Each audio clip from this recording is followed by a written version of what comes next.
kelihatan seragam. Mudah-mudahan sudah pada lunas seragamnya. Kok tahu? Ya sama-sama NU kan tahu. Alhamdulillah kalau saya di pimpinan pusat Rijalul Aqsa. Kalau di Jakman di Lajnah Dakwah di Robusto Jawa Tengah. Pertama-tama alhamdulillah pada malam hari ini kita dikumpulkan oleh Allah Subhanahu wa taala dalam keadaan sehat walafiat, dan baru saja telah kita ikuti berbagai rangkaian acara pembacaan qiraatul Quran, sholawat, maulid, dan mau'idatul hasanah dari beberapa tokoh. Mudah-mudahan menjadi sababiyah turunnya rahmat pada malam hari ini. Mudah-mudahan kita dikabul oleh Allah. Yang aminnya kenceng, mudah-mudahan utangnya lunas. Semangat semua urusan-urusan. Hadirin wal hadirat rahimakumullah. Ada dua item yang mau saya sampaikan pada kesempatan malam hari ini. Yang pertama, kenapa harus ada Nahdlatul Ulama? Ada hukum wal jamaah? Dari mana Nahdlatul Ulama ini? Yang ketiga, apa kaitannya dengan Isra wal Mi'raj? Ternyata dalam peristiwa Isra wal Mi'raj banyak jawaban dalil atas beberapa amaliyah ciri khas Nahdlatul Ulama yang sering dipermasalahkan oleh tetangga sebelah. Yang pertama, kenapa apa itu Nahdlatul Ulama?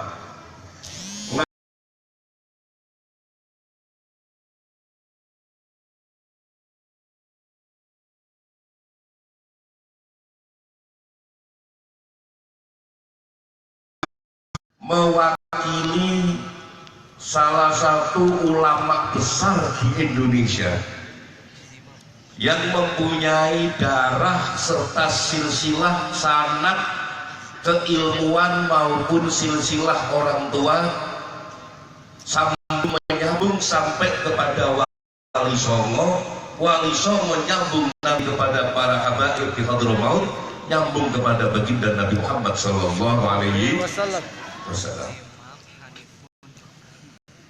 Contohnya yang menyebarkan Islam di tanah di Jawa Barat Pak Sunda, beliau adalah Maulana Syarif Hidayatullah alias Kanjeng Sunan Gunung Jati. Siapa beliau? Beliau putranya Sayyid Abdullah Umdatuddin, ibunya namanya Nyimas Larasati binti Prabu Siliwangi. Abahnya Sayyid Abdullah Umdatuddin ada di Cempah. Abdullah bin Ali Nurul Alam bin Jamaluddin Husain Jumadil Kubro bin Ahmad Shah Jalal bin Abdullah Al-Dhamad Khan bin Abdul Malik bin Alwi Abdul Faqih bin Muhammad Sahibul Marad bin Ali Khalid Qasam bin Alwi bin Muhammad bin Alwi bin Ubaidillah bin Ahmad Al-Muhajir Ilallah bin Isa Al-Naqib bin Muhammad bin Naqib bin Ali Al-Uraidi bin Ja'far Shadiq bin Muhammad Al-Lagir bin Imam Ali Zainal Abidin bin Husaini Sibti bin Ali bin Abi Thalib wa Fatimah Zahra binta Rasulillah sallallahu alaihi nasab Kanjeng Sunan Gunung Jati. Begitu juga Wali Songo yang lain, Mat. Itu yang membabat, yang menyebarkan Islam di Nusantara, sehingga turun sampai dengan eranya Hadratus Syekh Hasyim Asy'ari, dan alhamdulillah sampai sekarang Islam di Nusantara ini akidahnya Ahlus Sunnah wal Jamaah, madhabnya mengikuti salah satu 4 madhab, yaitu Imamuna Syafi'i radhiyallahu. Siapa Imam Syafi'i? Muhammad bin Abdul Idris bin Uthman bin Abbas bin Syafiq bin Sa'id bin Abdul Yazid bin Hashim bin Muttalib bin Abdul Manaf. Wa ammuhu Fayyasharifah Fatimah binti Abdullah al-Mahdi bin Hasan al-Muthanna bin Sayyidina Hasan al-Sibti bin Ali bin Abi Thalib wa Fatimah az-Zahra binta Rasulillah sallallahu alaihi wasallam. Kalau sanad gak hafal malu jadi pimpinan pusat.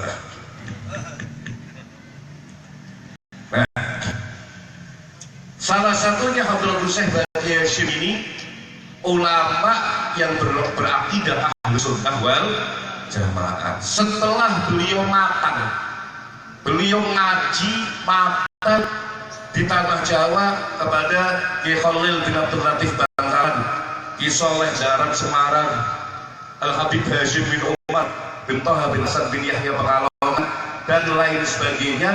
Beliau melanjutkan perjalanan mencari ilmu ke tanah suci Makkah. Di Makkah beliau ketemu dengan Syekh Mahfud At-Turmusi, Syekh Mahfud Termas, yang kitab-kitabnya Syekh Mahfud Termas ini orang Jawa, asli Jawa Timur, tapi di Makkah jadi mufti. Kitabnya sampai sekarang masih banyak dikaji di Al-Azhar, antara lain Hajj Nabi Nadhr. Kemudian Syekh Muhammad Nawawi bin Umar bin Arabi atau Syekh Nawawi Tanara. Di antara gurunya lagi Sayyid Abu Bakar Satok, penyusun kitab I'anatul Talibin. Di antara gurunya lagi Sayyid Abdul Aziz bin Abbas Al-Maliki Al-Hasani, atau datuknya Sayyid Muhammad bin Ali bin Abbas Al-Malik bin Abdul Aziz Al-Malik. Itu antara lain beberapa guru besar beliau.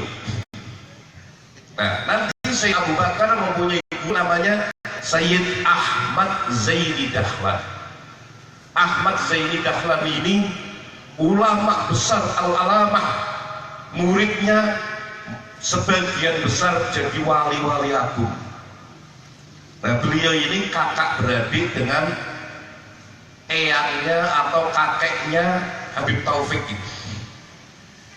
Sayyid Ahmad Zaini Dahlan punya saudara Sayyid Sodakoh punya putra Sayyid Abdullah punya putra Sayyid Muhammad Habib Taufik.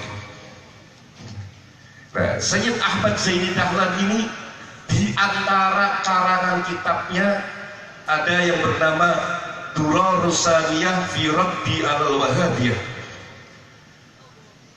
Kitab menentang faham yang bernama Wahabi yang waktu itu mulai merebak, muncul di Najd di Saudi. Mohon maaf, kalau zaman sekarang ada kiai, ada ustadz ngomong nggak usah bahas-bahas begitulah, itu perpecahan dan sebagainya. Saya heran, dia dengan Sayyid Ahmad Zaini Dahlan kira-kira alim mana? Sayyid Ahmad Zaini Dahlan ini Sultanul Aulia, muridnya di antaranya kalau pernah ziarah ke Pekalongan, Al-Habib Ahmad bin Abdullah bin Thalib Al-Atas Sapuro, itu muridnya beliau. Jakarta, Habib itu semuanya murid-muridnya beliau. Itu khawatir sampai beliau nulis kitab namanya Durarus Saniyah. Dalam kitab Durarus Saniyah itu ada sebuah hadis yang menjelaskan 3 orang sahabat datang kepada Nabi Muhammad SAW. Sahabat yang pertama dari Yaman, minta didoakan, ya Allah, ya Rasulullah, doakan negara kami Yaman. Nabi mendoakan 3 kali, Allahumma barik lana fi Yamanina. Didoakan 3 kali. Yang datang dari Syam, Allahumma barik lana fi Syamina. Ya Allah, barakailah negara Syam. Yang ketiga dari Najd. Najd ini Saudi bagian timur, yang sekarang menjadi ibu kota, yaitu daerah Riyadh, dulu namanya Dirayah. Nabi tidak mendoakan, Nabi malah mengatakan wasatakunul fitan min Najd. Kelak akan muncul banyak fitnah, akan muncul banyak ujian dari kota, dari daerah yang bernama Najd itu tadi. Dalam kitab Durrul Saniyah, Sayyid Ahmad Zaini Tahran menjelaskan Qarnay Syayatin, seperti dua tanduk setan. Dalam kitab itu dijelaskan dua tanduk setan ini, yang pertama Musailamah Al-Kadzdzab yang pernah ngaku jadi nabi, yang kedua Muhammad bin Abdul Wahhab An-Najdi. Itu dalam kitab Durrul Saniyah. Jadi munculnya banyak canggah fitnah umat Islam akhir-akhir ini dari Najd sudah disampaikan Nabi Agung Muhammad SAW 14 abad yang silam. Nah, Indonesia masuk bagian mana? Ternyata dari tiga sahabat yang tadi minta doa, Indonesia masuk, Pak. Di bagian mana Indonesia masuk? Di bagian Allahumma barik lana fi Yamanina. Ya Allah, barokailah negara Yaman kami, sehingga di kemudian hari Yaman menjadi negara yang luar biasa. Di sana ada kota, ada provinsi namanya Hadramaut, ada kota namanya Tarim. Hadramaut disampaikan oleh Sayyidina Abu Bakar, Hadramaut yumbitul awliya kama yumbitul ardul batal. Hadramaut itu ibarat bumi menumbuhkan aulia seperti bumi menumbuhkan sayuran, saking suburnya. Tarim disebut oleh ahli sejarah Syawaliut Tarim Syekh Bimla Syekholah. Jalan rayanya Tarim itu sudah bisa untuk jadi guru, mencari guru bagi orang yang mau mencari guru yang tidak punya guru. Di Tarim ada kuburan namanya Zambal. Di kuburan Zambal ini, kalau ada orang Islam meninggal wafat dikuburkan di sana, tidak usah ditalkin, ya tidak usah ditahlil. Subhanallah. Kenapa tidak usah ditahlil dan ditalkin? Sebab kalau mayit ini laisa min alil khair, kalau mayit ini bukan mayit yang baik, besok hari mayatnya jumbo lagi. Bumi Zambal nggak mau nerima mayatnya manusia yang su'ul khatimah. Kenapa seperti itu? Likatratil auliya alladzina yabaruna fi hadzal ghadil maqbarah. Karena banyaknya para wali yang dimakamkan di bumi Zambal itu tadi. Termasuk Sayyidina Al-Faqihil Muqaddam Muhammad bin Ali Ba'al. Kita runut bagaimana hubungannya dengan Indonesia. Sebelum nanti saya jelaskan Nahdlatul Ulama. Tadi saya awali ceritanya Syekh Syarif Hidayatullah. Datuk-datuknya Wali Songo itu asalnya dari Hadramaut yang tadi saya sebutkan. Nabi punya putri namanya Fatimah. Sayyidah Fatimah menikah dengan Sayyidina Ali, punya putra 3. Yang satu wafat masih bayi. Yang hidup sampai besar Hasanain, Al-Hasan wal Husain. Anak cucunya Sayyidina Hasan lebih banyak tinggal di wilayah daerah semenanjung Arab, termasuk di Maroko, di Mekah dan lain sebagainya. Nah, anak cucu Sayyidina Husain nyebar. Sayyidina Husain punya putra banyak, semuanya dibantai di padang Karbala. Yang masih hidup satu namanya Imam Ali Zainal Abidin, ibunya namanya Putri Sakar Banu, cucunya Kisra Yazdajir Thani dari Persia. Ali Zainal Abidin mempunyai putra namanya Muhammadil Baqir. Muhammadil Baqir punya namanya Al-Imam Ja'far Shadiq. Imam Ja'far Shadiq ini gurunya Madzhabul Arba'ah. Imam Syafi'i punya guru Imam Malik, Imam Malik bin Anas. Bin Anas punya banyak guru, antara lain guru khalifahnya Imam Ja'far Shadiq. Imam Malik selasa dengan Imam Nu'man bin Thabit alias Imam Hanafi. Pada saat Imam Hanafi wafat, Imam Syafi'i lahir, maka disebut oleh al-Imam matal imam wa wulidal imam.